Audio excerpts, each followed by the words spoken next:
Hello there, hi, I'm Wallace. Today I'm going to be doing a presentation on the history of the cello in traditional communities of practice in the British Isles. So, as you may know, there's a bit of kind of a sketchy history to the cello in traditional music. It definitely has its anchor in the traditional Scottish music of the 18th century, in kind of the era of Neil Gow. And so, what we're going to be talking about today is a bit about that and how strong it has its roots set in Scottish music and how it carried on from there, as well as where else it occurs in the British Isles, such as in Ireland and also in the Isle of Man.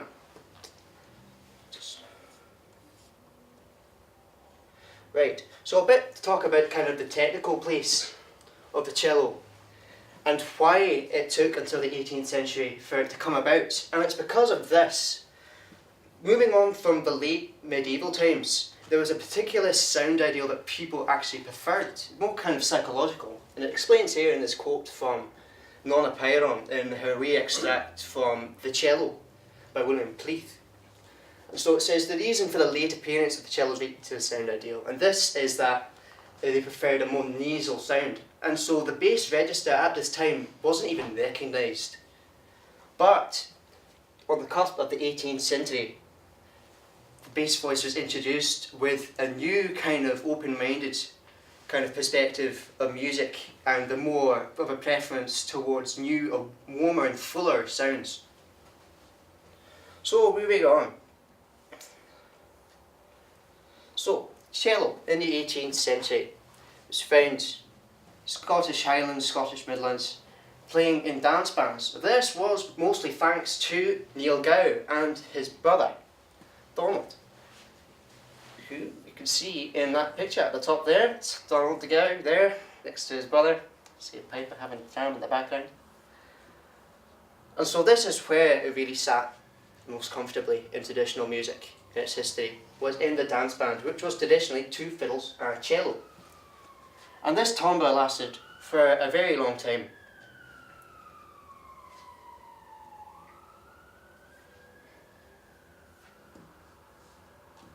See it in there.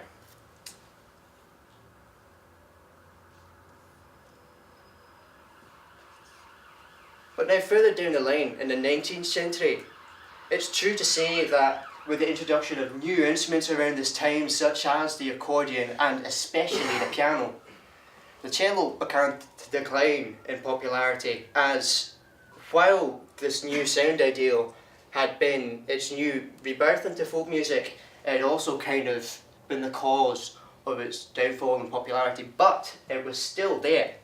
In the 19th century, a particular player, Francis Marcus Jameson of the North East, he was a key figure in keeping the cello active in the dance band scene, while new instruments such as the flute and accordion were around.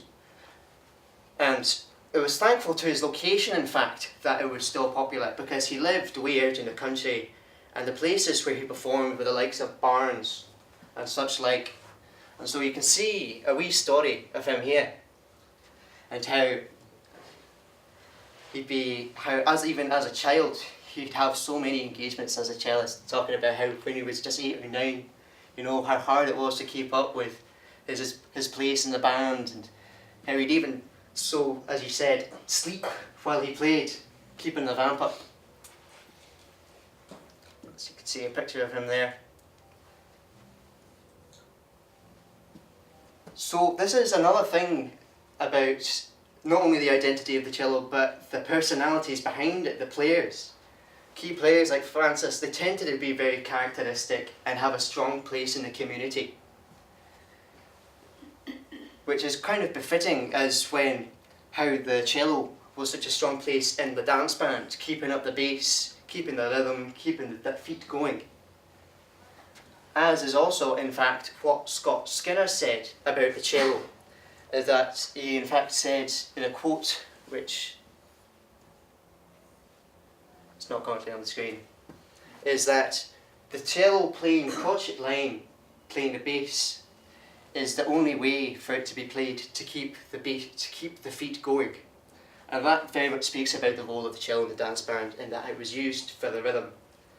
But also the reason why the piano and the accordion came about and in many places, especially in the lowlands, took its place because people began to prefer this larger, wider timbre. So that's the cello in Scotland, and two of the main figures there who kept it alive during that time. However, it existed in other places, as I said. This is Tom Taggart of the Isle of Man. He lived in a particularly rural district there, and his role, exemplifies the use of the cello, not just in the band but in the community of practice and the different ways it was used as an instrument. He really helped to kind of broaden the identity of it in folk music instead of just kind of being part of the old version of the dance band. And so he was a very talented man, as well as a great local character. He was a tailor, he was head of the local choir, he was especially known for his style of playing, where he would play while also singing the tenor voice of the songs. And he had a large repertoire of all English, Latin hymns, as well as Manx Gaelic songs and ballads. And so he was especially known for his personality and also his relationship with his instrument. As you can see here, he referred to his cello as the fiddle or herself. One particular quote of his being that while herself has never particularly sinned, as he was a Christian man himself, she does enjoy a lively tune. And so a lot of his recordings actually came out of items from his journal, which he used to keep, which you can find in the Isle of Man History Museum.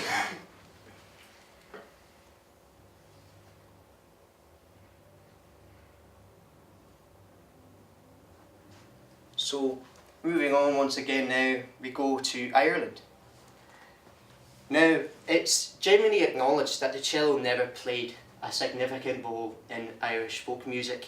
That was simply because of their preferences. It was something encountered by many other instruments as well,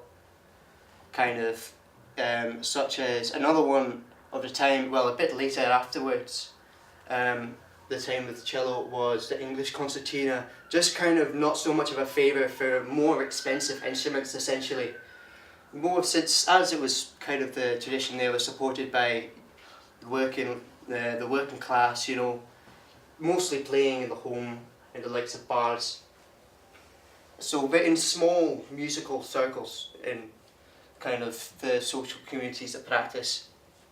Such is the reason why the cello wasn't much played, but it isn't to say that it never arrived at all.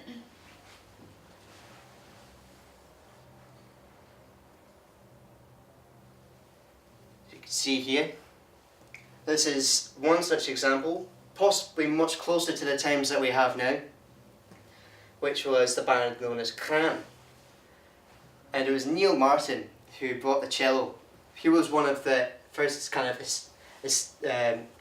of heralds of the cello in Irish music, closer to modern times, as it was around the time of the instrumental revival, and so he was a classical musician as well, and also an ull and pipe player, and so using his broad knowledge of both his skills on the cello and also knowledge of Irish music, he managed to put the cello in a really good place. And so it was with the band Cran that he played, which I believe is still around today, though maybe not with the same members.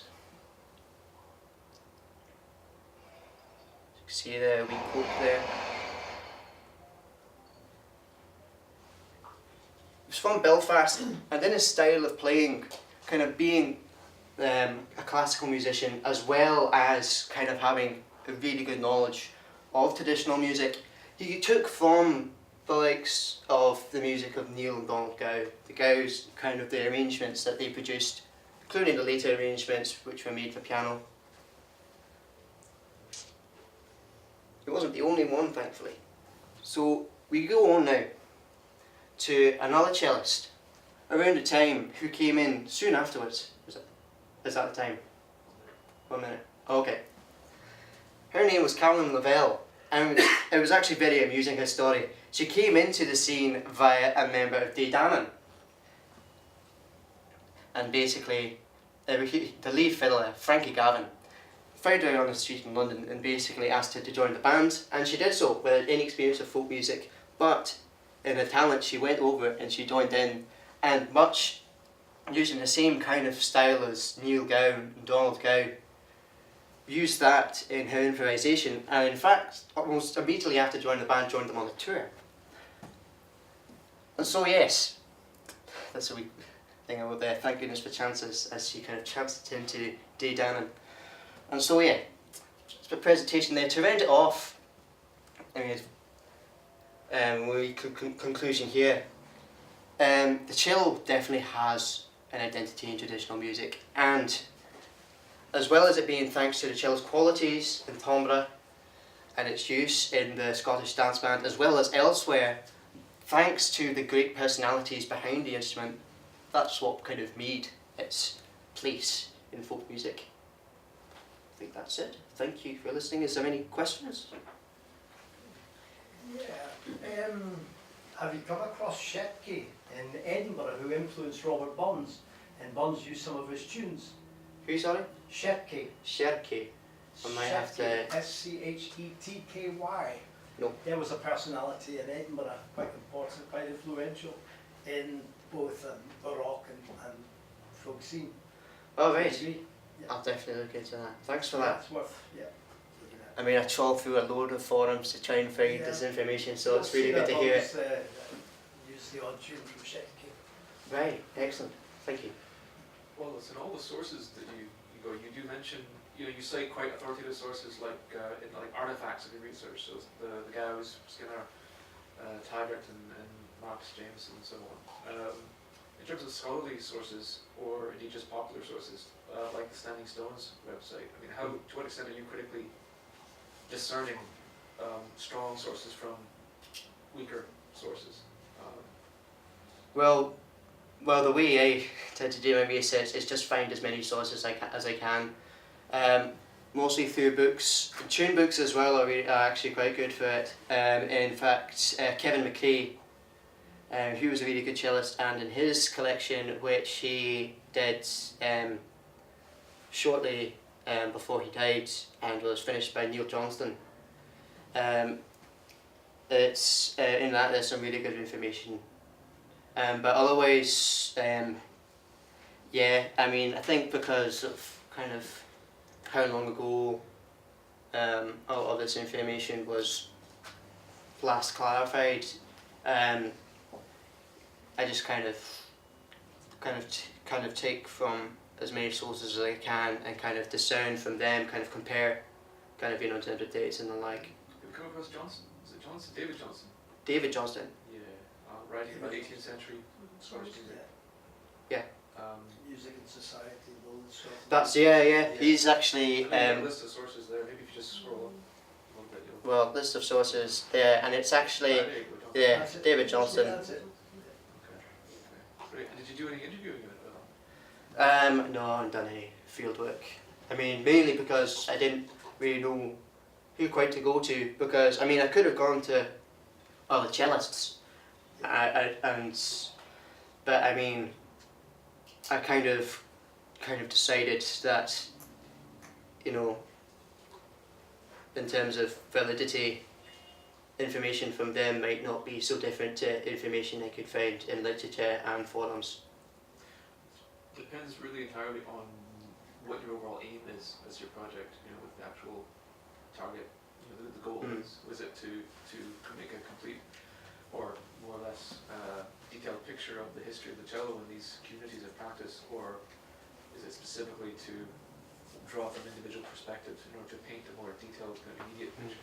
It was more just to kind of paint a picture using everything I could find, and kind of use this as kind of a compilation of all the information I found to build my own understanding of the cello's place in traditional music.